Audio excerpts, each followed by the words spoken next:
اچھا، اس بات کی مجھے بڑی خوشی ہے کہ 103 دن آپ نے جو مصیبت کے کاٹے ہیں اور آج ماشاءاللہ الحمدللہ آپ عزت و تعظیم کے ساتھ جو ہیں تو آپ کی ضمانت ہوئی ہے. جو دفعہ میرے اوپر لگائی تھی، میں آپ کو وثوق سے کہہ رہا ہوں کہ دنیاوی اسباب کو دیکھا جائے تو یہ کوئی کرامت سے کم نہیں تھی کہ میں باہر آ گیا ہوں. ادروائز مجھے تو نہیں لگ رہا تھا کہ میں اتنی آسانی سے باہر نکلوں گا.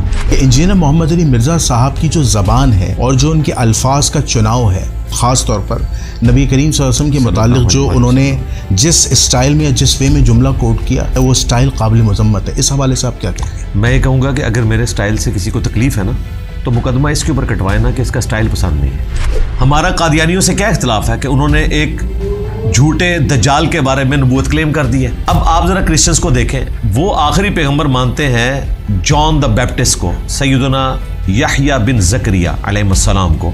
گاسپل آف لیوک ہے، اس میں موجود ہے کہ سیدنا یحییٰ علیہ السلام ان کے لیے فائنل پروفٹ ہے، کیونکہ جیزس کرائسٹ عیسیٰ ابن مریم کو تو وہ پیغمبر نہیں خدا مانتے ہیں. کہ جو بھی عیسیٰ ابن مریم کو خدا نہ مانے یا وہ ٹرینٹی کا عقیدہ جو وہ کلیم کرتے ہیں وہ نہ مانے تو وہ بھی اینٹی کرائسٹ ہے، اس کے ماننے والے بھی سارے اینٹی کرائسٹ ہیں. اگر اس طرح ایف آئی آر کاٹنی شروع کر دی تو قرآن پاک کے اوپر کئی ایف آئی آرز کٹ جائیں گی ان کی ڈاکٹرن کے مطابق. ایک طرف دیکھیں ڈاکٹر اسرار صاحب جو ہے اتنے احسن انداز میں، خوبصورت انداز میں قرآن کی تعلیم دے رہے ہیں، اور ایک طرف انجینئر صاحب ہیں، لیکن ان کا جو وے آف اسٹائل ہے، جو طریقہ ہے، وہ اتنا منفی ہے کہ لوگ جو ہیں ان کی بات سننا، خاص طور پہ جو ادھیڑ عمر کے لوگ ہیں، چھوڑ دیتے ہیں یا ان کو برا لگتا ہے. تو اس حوالے سے آپ کیا کون سا شریف آدمی ہے جو ڈاکٹر اسرار کے انداز کو پسند کرتا ہے؟ ادھیڑ عمر کے زیادہ تر لوگ پسند کرتے ہیں. تو میں ان کو چلیں بتا دیتا ہوں. ڈاکٹر اسرار صاحب نے کئی دفعہ یہ جملہ بولا ہے کہ یا قرآن جھوٹا ہے، نعوذ باللہ، نعوذ باللہ میں بول رہا ہوں، یا جو ہے مسلمان جھوٹے ہیں. مولانا اسحاق صاحب انہوں نے تو سیم یہ جملے بولے، میں آپ لوگ ویڈیو دیکھ چکے ہیں. جی. ہاں، تو بات یہ ہے کہ مولانا اسحاق صاحب کی وجہ سے یا ڈاکٹر اسرار کی وجہ سے یا مودودی صاحب کی وجہ سے ان کے فرقوں کی منجی نہیں ٹھوکی تھی. اصل تکلیف وہ ہے ان کو. انجینئر صاحب، آپ اپنے حدود میں رہیے. آپ ایک مذہبی اسکالر ہیں اور مذہبی اسکالر کا سیاسی بیان دینا بنتا نہیں ہے. آپ کا کام سیاست میں نہیں ہے، سیاسی بیانات دینا نہیں ہے.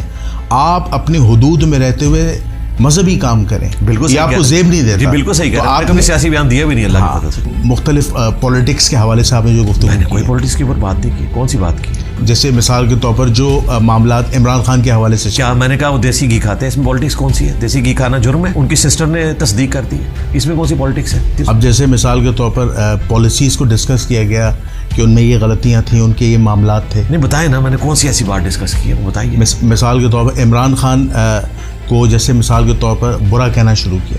نہیں، میں نے تو برا نہیں کہا. میں نے کیوں برا کہنا ہے ان کو؟ اللہ کے بندے مسلمان ہیں، میں نے کیوں برا کہنا ہے؟ کیا ایک مذہبی اسکالر ٹھیک ہے قرآن و سنت کی روشنی میں پولیٹیکل پرسنالٹیز کو یا ملک کی سچویشن کو ڈسکس کر سکتا ہے؟ کرنا چاہیے. کر سکتا نہیں، کرنا چاہیے. اچھا ہاں جی. جمعے کے خطبے استنجا کا طریقہ بتانے کے لیے نہیں ہے، یہ مسلمانوں کی ویکلی پولیٹیکل گیدرنگ ہے، ہونی چاہیے. یعنی اگر ایک بھرے مجمع میں ایک بچہ کھڑے ہو کر کہتا ہے کہ جی سب سے خوش نصیب جو ہیں وہ نبی الاسلام کے ماں باپ تھے، ان کے بعد ہمارے لیڈر کے ماں باپ خوش نصیب ہیں، تو اب آپ مجھے کہیں کہ میں ان کا رد نہ کروں؟ پولیٹیکل لیڈرز کو سمجھائیں کہ تم مذہبی ٹچ لگانا چھوڑ دو، مجھے نہ سمجھائیں. محمد علی جناح کی جو 11 اگست کی تقریر ہے اس میں واضح الفاظ ہیں، آپ آزاد ہیں، اپنے چرچز میں جا سکتے ہیں، اپنے مندروں میں جا سکتے ہیں، اپنی مسجدوں میں جا سکتے ہیں. محمد علی جناح نے یہ پاکستان نہیں بنایا تھا جو آج مولویوں نے ہائی جیک کر لیا. بالکل کلیئر کٹ، یہ وہ پاکستان نہیں ہے. جماعت اسلامی کا جو کردار ہے نظام خلافت کے حوالے سے پریکٹیکلی وہ ثابت نہیں ہو سکا، کامیاب نہیں ہو سکا، اور پھر دوسری جو پولیٹیکل جماعتیں وہ نظام خلافت کو قائم کرنے میں ناکام رہی. آپ خلافت چاہتے ہیں اس ملک میں؟ جی خلافت تو چاہتے ہیں، وہ خلافت راشدہ. خلافت راشدہ بریلویوں کی، دیوبندیوں کی، اہل حدیث کی، شیعہ کی، کس کی؟ یہ بڑا اچھا سوال ہے. جی ظاہر ہے یہ بڑا اچھا، یہ ویلڈ آپ کا سوال ہے. جو ڈاکٹر صاحب نے معذرت کے ساتھ تقریر کے علاوہ کیا کیا؟ ایک دن جیل کاٹی ہے.